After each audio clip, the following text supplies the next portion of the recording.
So, what if you could control your kitchen faucet with Siri? Okay, the sink is on. Well, it's 2021, so of course we can. And today, that's exactly what we're gonna do. Let's go!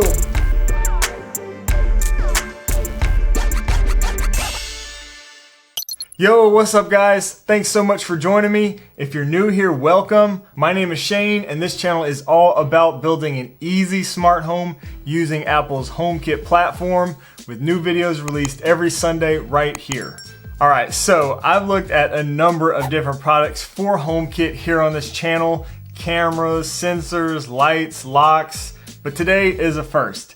Today we're looking at the first HomeKit kitchen faucet that I've ever used. I was quite interested in this. Would the benefits of HomeKit for something like this, for a kitchen faucet, really be worth it day to day? Is it something myself and the family would actually use? Well, I'm excited to give you my thoughts on all that here today. So Kohler makes a few different kitchen faucets that, yes, support HomeKit. And I'm not saying there aren't other brands out there that do make these also, but if there are, I don't know about them. And on the Apple website, under the HomeKit Faucets section, the Kohler Faucets are the only ones listed. Now, I've got with me here the Kohler Setra Kitchen Faucet, and it's actually the most affordable one on the list. This faucet features a touchless water sensor, allowing you to turn on and off the water with just a wave of your hand, as well as voice control for all three major platforms: Alexa, Google Assistant, and HomeKit. Now this particular one is sold exclusively at Home Depot, and check the prices because I'm not sure if those will fluctuate, over time. This one is available in stainless, matte black, and polished chrome. I got the polished chrome version here with me today. After installing it, I kind of wish I got the stainless version. I just think it would have matched my kitchen appliances a little bit better. I did notice that some of the other Kohler HomeKit faucets were available to purchase through the Kohler website. But like I said, for some reason, this one here, the Setra, is exclusively sold at Home Depot. Now some of those other sinks get up to the $800 and $900+ range. They can get a little pricey. So it's nice to have this option here that's less than half the price of those others. Now, full disclosure, Kohler sent me this unit here for free so that I could review it and share it with you on the channel, but I'm not required to say anything specific, and as always, I'm gonna give you my honest opinions and feedback after using this thing for a little while. All right, so let's start with the box. It's a little damaged just from ripping off the shipping label. You can see in the corner, this supports Amazon and Google Assistants as well as HomeKit. Opening it up, we have the quick start guide that covers the Kohler Connect app and connecting this to our voice assistants. And then we have our installation guide. And as you can see, there are lots of different parts here required for the installation, but I promise you it's not as bad as it looks. And of course we have our faucet. This faucet comes with the water supply lines already attached, so you will be replacing your existing ones. So let's go ahead and jump into the installation. I'm gonna breeze by this pretty quick, but I will focus on a few things that I found important during my installation. With that said, Kohler does have an installation guide video on YouTube specifically for this faucet that I did use and found very helpful. So I will put a link to that in the description below in case you want to see that process step by step. All right, so here we are. I'm down here on the floor under my kitchen sink, and I'm gonna get started installing this. I actually started before and realized I had a bit of an issue. So the water supply lines that are already existing on my current sink are actually crimped onto these shutoff valves. So that's kind of a problem. I can't screw on the water supply lines that come with the new sink. I'm going to actually have to remove these water shutoff valves completely and put on some new ones, which is a step I didn't anticipate having to do initially. So I did go to Lowe's and I picked me up some other water shutoff valves. So with these, you actually just push it straight on there and it should be good to go. So these are the Shark Bite push to connect shutoff valves. So I'm probably gonna try these. Let's go ahead and get to it. And we're just twisting this thing off. It looks like it's coming off okay. And there we go. Okay, so I got the first one off over here, but this other one is, I just can't get this off, so it just keeps spinning and spinning. So I had to go to Lowe's or Home Depot and get this other tool to try to get this thing off, and I'm gonna have to cut around it. This is like a pipe cutter tool. Okay, so as you can see, now this is what we want. All right, I finally got those other valves off. That one gave me some trouble, but got it off, and I'm going to replace those with this. I'll just push this right on there and we should be good to go.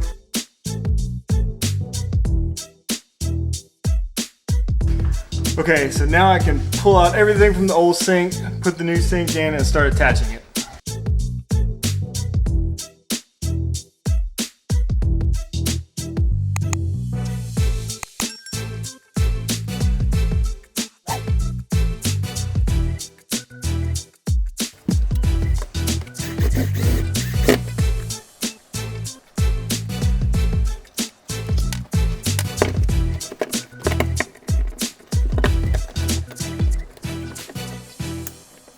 Okay, so I think I got everything connected right. Now I'm gonna give it a try. You will notice that little outlet that I've got back there. So I actually had that outlet put in not too long ago.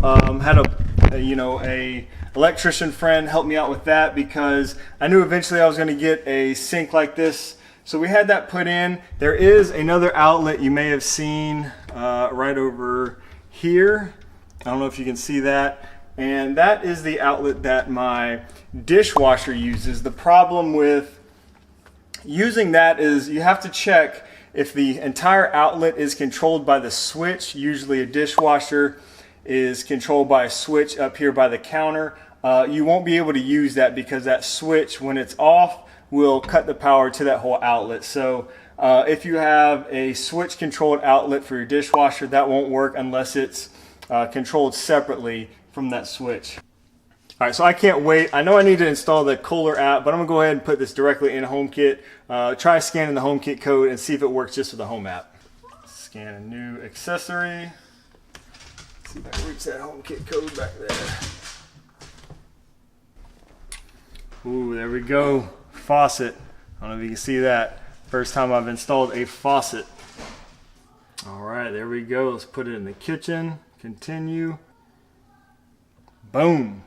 All right, so as you saw, I had some minor hiccups there in the installation, but those hiccups were all related to removing my existing faucet and those water supply lines and shutoff valves there, and nothing to do at all with the Kohler faucet. One of mine came off very easily as expected, but the other one actually was a huge pain, and I had to go to the store just to buy a special tool in order to cut it off without damaging my pipes. But I did want to point that out because I think a lot of homes these days may have those types of shutoff valves like I had, and if that's the case, you will probably need to replace those with new shutoff valves also. The only other issue I had was the soap reservoir that comes with this faucet. It's actually too big for me to use because some of the pipes that run underneath my sink kind of got in the way. I called Kohler customer support, which was very responsive and helpful, by the way, but ultimately found that they don't have any, shorter options that I'd be able to use that would fit under my sink. So I just went down to the hardware store again and found this little soap dispenser tube. I was able to pop this on the end of that soap dispenser and feed the tube down to the bottom of the cabinet where I can have actually a really large bottle of soap if I want. So there you go, problem solved for now anyways. Now regarding HomeKit, I did add the sink directly in HomeKit using the Home app, and it worked for a short time, but then I got a no response error. So I deleted it from the Home app, then I installed the Kohler Connect app, created an account, then I added the sink back in the Home app again, and the faucet has maintained its connection to HomeKit ever since. So let's talk about that HomeKit integration. Using HomeKit, you only have the ability to turn the faucet on and off, which in and of itself is pretty cool. Now I have a HomePod real close to the kitchen sink, so I do use this sometimes to control the faucet when my hands are full or dirty or whatever. Okay, the sink is on. And as I mentioned already, the faucet has maintained a solid connection to HomeKit in the time that I've used it. It's actually quite fast and responsive, so that's a good thing. Now something interesting I found regarding HomeKit is that you cannot utilize the faucet in your HomeKit automations in the Home app. You know, I think this is one of those cases where Apple thinks they know what's best for us by not allowing us to do things like this, you know, so we don't accidentally flood the house because of an automation we set up. Now, with that said, if you do want to add this faucet to your automations, you can do so using one of the third-party HomeKit apps like the Eve app or the Home Plus app, both of which you hear me talk about pretty often on this channel. Just be careful though, we don't want you to flood your kitchen. So with automations, you could create a scene essentially that would turn your kitchen faucet on for some reason. You could turn it off also if you did that. So you do have those possibilities. Like I said, you will have to use one of those third-party HomeKit apps though. Now I do want to point this out, in order for you to use the HomeKit control, and even if you want to use that touchless sensor for the hands-free control, you will have to keep that faucet handle in the on position all the time. This really wasn't an issue for me. You know, everybody in the house got used to that hands-free sensor real quick, so we just left it in the on position. Now they do recommend, if you plan to not use the sink or the faucet for any long period of time, to turn it in the off position. If you do try to control the sink with HomeKit when the handle is in the off position, you'll see that it says starting and it just sort of keeps spinning. Otherwise, it will say off. So this was actually a pleasant surprise for me. You know, I actually expected to get a no response error when that faucet handle was in the off position. Sort of like we get when someone flips the light switch off to a smart bulb, but this wasn't the case here. So good job, Kohler, on that. Lord knows we don't need any more no response errors. Now, with the Kohler app, you can actually make the faucet pour specific amounts of water, which is really cool. For example, pour 2 cups of water, or pour 1 quart, or pour 1 gallon. So that, of course, can be very beneficial and handy. It would be even better if we could use it with voice to get that done. You should be able to do that if you're using one of the other assistants like Amazon or Google, just not HomeKit. I know that's a bummer. Now, with that said, what I would love to see is Kohler add support for Siri shortcuts. Since you can do all this with the Kohler app, with support for Siri shortcuts, I'd be able to create a new shortcut based on, you know, the different measurements that maybe I use often in my kitchen, and I can then use my Siri devices to trigger that Siri shortcut. I think adding support for Siri shortcuts here would be a great addition to a product like this, and would be a way for Kohler to add some of that extra functionality that you get with the other voice assistants for all of us HomeKit users. And I did provide Kohler with my feedback and suggestions for this, so we'll see, maybe one day that's something they'll add in there. All right, so with all that said, should you go out and buy a HomeKit faucet, or this faucet? Well, as usual, that's gonna depend on a few certain factors. Personally, I wouldn't go out and buy a brand new faucet just for HomeKit support. In other words, if you're happy with your current faucet, I don't think the added HomeKit support, you know, is gonna be a big game changer. Like I said, we can really only turn it on and off. Of course, you can put it in automations, but I don't know how useful that really is. Now, if you are in the market for a new faucet and been wanting a new one anyways, well, then that's where this gets a little interesting. Like I said, it is cool to have a faucet that works with Siri and HomeKit, and I do use that Siri voice control from time to time. I actually find myself using it sometimes when I'm in the kitchen. And of course, budget is always a consideration. There are certainly more affordable kitchen faucets that look just as good. So, you know, if keeping the cost low is a priority, you might want to go with something a little more basic that doesn't have all the smart capabilities. But one feature of the sink that does actually get used all the time in my house, actually way more than the Siri and HomeKit functionality, is the touchless controls. And in my looking around online, most of the other faucets that have that touchless capability are pretty much in the same ballpark price-wise, and some even way more expensive. So like I said, if you're in the market for a new faucet and like the way this one looks, and especially if you really like that touchless control that this one has, you're probably going to spend that amount of money anyways. might as well go ahead and get one that supports HomeKit. Overall, I've been very happy with this faucet. The faucet itself was a big upgrade from what I previously had in the kitchen anyways. I mean, it does look great. I really love the touchless controls, and it does work with HomeKit. It works well with HomeKit.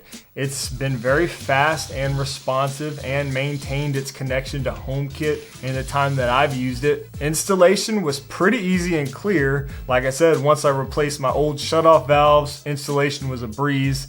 So I think this is a great option for a kitchen faucet if you like the way it looks and you're okay with the price point. All right, so you gotta tell me, do you think having a HomeKit enabled kitchen faucet is cool, or am I just completely ridiculous for liking this? I don't know, but either way, I'd love to hear your thoughts. Let me know down below. Also, if you enjoyed this video, hit that like button down there. That really helps out the channel. Subscribe if you haven't already for new HomeKit videos just like this every Sunday right here. And hit that join button down below for more information on becoming a channel member. Get cool perks like behind the scenes and access to our members only Discord group where we're constantly talking about all things HomeKit and smart home. Thank you so much for joining me today, and until next time, we'll see y'all later.